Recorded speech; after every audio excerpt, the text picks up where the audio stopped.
ജർമ്മനിയിലോട്ട് പുതുതായിട്ട് വന്നിട്ട് ഫ്രണ്ട്സോ ഫാമിലിയോ ഒന്നും വിളിക്കാൻ വരാനില്ലെങ്കിൽ എയർപോർട്ട് വരെ വന്നിട്ട് പിന്നെ എങ്ങനെ പോകുന്ന ആലോചിച്ചിട്ടുണ്ടോ? ഇങ്ങനെ ഒരു ഡൗട്ട് നിങ്ങൾക്കുണ്ടെങ്കിൽ വീഡിയോ ഒന്ന് സേവ് ചെയ്ത് വെച്ചോ, ഉപയോഗപ്പെടും. നിങ്ങൾ ഇനി ജർമ്മനിയിലെ ഏത് എയർപോർട്ടിൽ ഇറങ്ങി കഴിഞ്ഞാലും തൊട്ടടുത്ത് തന്നെ ഒരു റെയിൽവേ സ്റ്റേഷനും കാണും. നിങ്ങൾക്ക് പോകേണ്ട സ്ഥലം ഇനി എത്ര ദൂരെയാണെങ്കിലും അതിന്റെ മുക്കിലും മൂലയിലും വരെ ട്രെയിൻ കിട്ടും. അപ്പൊ നേരെ റെയിൽവേ സ്റ്റേഷനിലേക്ക് ചെല്ലുക, അവിടെ ഒരു ടിക്കറ്റ് വെൻഡിംഗ് മെഷീൻ കാണും. ഞാനിവിടെ ഇപ്പോൾ ലാംഗ്വേജ് ഇംഗ്ലീഷ് സെലക്ട് ചെയ്യുന്നുണ്ട്. അതിനുശേഷം അവർ എങ്ങോട്ടാ പോകേണ്ടതെന്ന് ചോദിക്കും. അവിടെ നമുക്ക് പോകേണ്ട സ്ഥലത്തിന്റെ പേരടിച്ചു കൊടുക്കുക. പേരടിക്കുമ്പോൾ തന്നെ ഒരു സജഷനും കാണിക്കും. ഞാനിവിടെ ഫ്രൈബർഗാണ് അടിക്കുന്നത്. മാക്സിമം സ്പെല്ലിംഗ് തെറ്റാതെ തന്നെ അടിക്കാൻ നോക്കുക. ഒരു അക്ഷരം മാറിപ്പോയി കഴിഞ്ഞാൽ നിങ്ങൾ വേറെ സ്ഥലത്തേക്കായിരിക്കും പോകുന്നത്.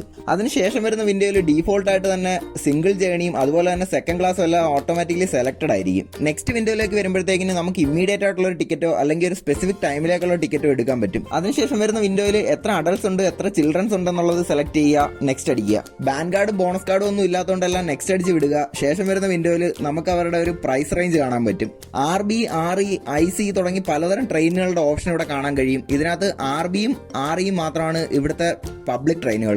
പിന്നെ നെക്സ്റ്റ് അടിക്കുക. അടുത്ത വിൻഡോയിൽ നമ്മൾ ഇതുവരെ ചെയ്ത എല്ലാത്തിന്റെ ഒരു സമ്മറി കാണാൻ പറ്റും. എല്ലാം ഒന്ന് ഡീറ്റെയിൽ ആയിട്ട് വായിച്ചു നോക്കുക. സ്ഥലത്തിന്റെ പേര് ഒന്നുകൂടി വെരിഫൈ ചെയ്യുക. ശേഷം എത്ര എമൗണ്ട് ആയെന്ന് കാണിക്കും. എനിക്കിപ്പോൾ ഇവിടെ 14 യൂറോ 80 സെന്റാണ് അയക്കുന്നത്.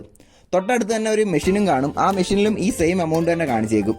ഇതിൽ കാർഡ് മാത്രമേ ഉപയോഗിക്കാനായിട്ട് കഴിയത്തുള്ളൂ. അപ്പോൾ നിങ്ങളുടെ കയ്യിൽ ഫോറക്സ് ട്രാൻസാക്ഷൻ എനേബിൾ ആയിട്ടുള്ള ഒരു കാർഡ് ഉണ്ടെന്ന് ഉറപ്പുവരുത്തുക.